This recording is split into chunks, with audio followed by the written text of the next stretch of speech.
અત્યારની જે જગ્યાએ આવ્યા છે એ એમ કહે ને ગુજરાતીઓનો ફેવરેટ નાસ્તો છે. લગભગ સુરેન્દ્રનગરમાં બહુ ઓછી એવી જગ્યાએ છે જ્યાં ગાંઠિયા ને ભજીયા ખાવા માટે આટલી ભીડ જામી હોય સાહેબ. અને અત્યારે લાઈવ ગરમ ગરમ ભજીયા બને છે. કેટલી પ્રકારના ભજીયા બનાવી? 4 આઈટમ બને આપણે. મને એમ લાગે આ રાઉન્ડ વારા પ્રતિ ચાલુ જ લાગતો લાગે ભજીયાનો ને ગાંઠિયાનો. લાઈવ જ બનાવવાનો, ગરમ જ બનાવવાનો.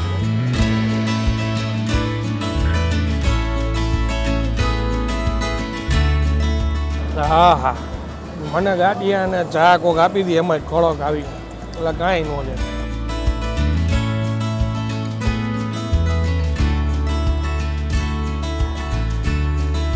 તો ફરી એકવાર તમારા માટે એક નવો વિડીયો લઈને આવી ગયો છું ને હું છું અત્યારે સુરેન્દ્રનગરમાં. લગભગ સાંજના અમે શૂટ કરીએ છીએ. અત્યારની જે જગ્યાએ આવ્યા છે એ એમ કહે ને ગુજરાતીઓનો ફેવરેટ નાસ્તો છે. જમણવાર પણ એના વિના અધૂરો છે. એ જગ્યાએ અત્યારે અમે આવ્યા છીએ અને જે લગભગ સુરેન્દ્રનગરમાં બહુ ઓછી એવી જગ્યાએ છે જ્યાં ગાંઠિયા ને ભજીયા ખાવા માટે આટલી ભીડ જામી હોય સાહેબ. અત્યારે ભરતભાઈ આપણે જે જગ્યાએ આવ્યા છીએ લોકેશન શું કહેવાય? આ લોકેશન કહેવાય હેન્ડલૂમ 4 રસ્તા અને અણગઢનાથ મહાદેવજીનું મંદિર છે. અણગઢનાથ ઓકે, મહાદેવજીના મંદિરની બાજુમાં. ઓકે, અને ટાઈમિંગ શું હોય છે ભાઈનું? ટાઈમિંગ એમનો સાંજના 7 વાગ્યા પછી ચાલુ કરે, રાત્રે 10:30, 11 સુધી. એમ, ઓકે. હવે અંદર ભજીયા કેમ બનાવે છે, ગાંઠિયા કેમ બનાવે છે, થોડુંક ભાઈનું ઇન્ટરવ્યૂ કરી લઈ અને પછી લાભ લઈ આપણે ભજીયા ગાંઠિયાનો આજે. ચાલો શરૂ કરીએ. ચાલો.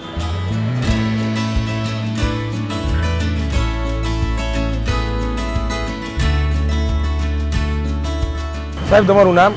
દિનેશભાઈ ભરવાડ. ઓકે, અને અહીંયા કેટલા વર્ષથી આપણે? 4-5 વર્ષ. અને આ અત્યારે લાઈવ ગરમ ગરમ ભજીયા બને છે. કેટલી પ્રકારના ભજીયા બનાવી? 4 આઈટમ બને આપણે. તમે અહીંયા બોલો છે એ માઇકમાં રેકોર્ડ થાય છે. શું નામ તમારું? રોહિત મેલોડી. નાસ્તો કરવા આવ્યો? ના ના, તો? કાકાની લારી. એમ, ઓકે. બધા આજુબાજુમાં હગાવાલા જ લાગે. ના, હું નાસ્તો કરવા આવ્યો. એમ, શું ખાવા આવ્યા? ભજીયા એમ, ભજીયા ને ગાંઠિયા. વાહ રે વાહ. ટાઈમિંગ શું હોય છે આપણો? ટાઈમિંગ આપણે 7:30 થી 11. હા, અને ભજીયા કયા કયા બનાવી છે આપણે? આપણે મેથીના, પતીના અને લસણિયાવાળા અને ગોટા બટેકાવાળા. ઓકે. 4 આઈટમ. અને સૌથી વધારે ભજીયા ખાવાનું પસંદ કરે કે ગાંઠિયા? બે વધારે. એમ, આટલા લોકો અત્યારે બેઠા છે, બાજુમાં ગરમ ગરમ ચા બને છે. બજાર 11 વાગે બંધ થઈ જાય એટલે 11 વાગે ચાલુ હોય. અહીંયા ટૂંકમાં બધા 11 વાગે 11 વાગે. હવે વણેલા ઉતરશે. હા, વણેલા ગરમ. ગાંઠિયામાં બે જ? ના, એક વણેલા એક જ છે. ઓકે, ફાફડા નહીં? ફાફડા નહીં. જો આ હવે વણેલા ગાંઠિયા ચાલુ થયા છે. કેટલા? મને એમ લાગે આ રાઉન્ડ વારા પ્રતિ ચાલુ જ લાગતો લાગે ભજીયાનો ગાંઠિયાનો. લાઈવ જ બનાવવાનો, ગરમ જ બનાવવાનો. આ કેટલા એક તાવડામાં બનશે? 1200 કિલો 1200 જેવો નીકળે. જેવો કાં કાઢવો હોય ઓર્ડર પ્રમાણે કાઢી. એમ, હા હા, ગરમ ગરમ લાઈવ. ઓછો ઓર્ડર હોય તો કિલો નીકળે, વધારે હોય તો 1500 ગ્રામ, ઓકે. 1.5 કિલો જેવું નીકળે કાં.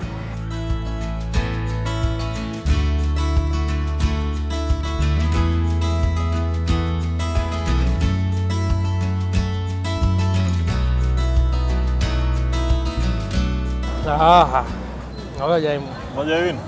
મને ગાંઠિયા અને ચા કોક આપી દી એમાં જ ખોળક આવી એટલે કાંઈ ન છે.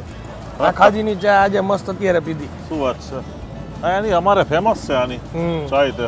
ગાંઠિયા અને ચા વધારે પડતા લોકો ખાવા પીવાનું પસંદ કરતા હોય તો એની બાજુમાં જ ચાનું છે અને ગાંઠિયાનું છે એટલે બેયનું હાલે અને આપણા જેવાનું ટાઈમ સચવાઈ જાય. સચવાઈ જાય. ભાઈ તમે કઢિયાર ખાવાનું પસંદ કરો છો એવું છે? હા, ગાંઠિયા અરે કઢી. સુરેન્દ્રનગરમાં હજી કઢી મળે એમ ને? આ ભજીયા માટે સોસ આપેલો છે, આ મરચાં છે, સંભારો છે, એ ગાંઠિયા માટે આપેલો છે, કઢી ગાંઠિયા માટે છે. હવે આપણે ભજીયાથી શરૂઆત કરીએ. આજે પતરીના એકચ્યુઅલમાં આ બધું સેટઅપ કરી શૂટિંગ કરી એમાં થોડુંક ઠંડુ થઈ જાય. બાકી આ જે ફરતા ઓટા છે ને ઓટા ઉપર આવી રીતના બધા બેઠા બેઠા નાસ્તો કરતા હોય.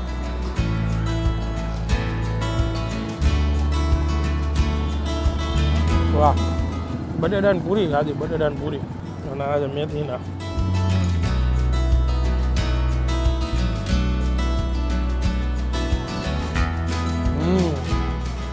વાહ બરોબર, મજા આવી ને?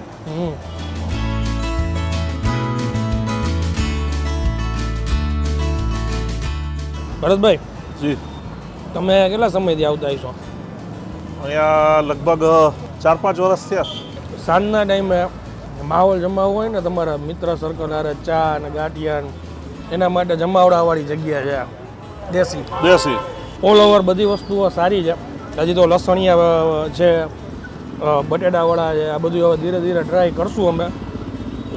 માહિતી જો સારી લાગી હોય ને તો 100% આ જગ્યાએ વિઝિટ કરવા જેવી છે. સુરેન્દ્રનગરની આજુબાજુથી તમે નીકળતા હોય અને રાતના 11 પહેલાં જો ગાંઠિયા ને ભજીયા ને આવું કંઈ ખાવાનું મન થાય તો અંદરે આવી જવાની ધક્કો વસૂલ છે. વસૂલ છે. અને હવે હું આ વિડીયોને અહીંયા વિરામ આપું છું. વિડીયો જો સારો લાગ્યો હોય તો શેર કરી દેજો. મળીએ જલ્દીથી નેક્સ્ટ વિડીયોમાં. ત્યાં સુધી જય હિન્દ, જય ભારત. જય ભારત.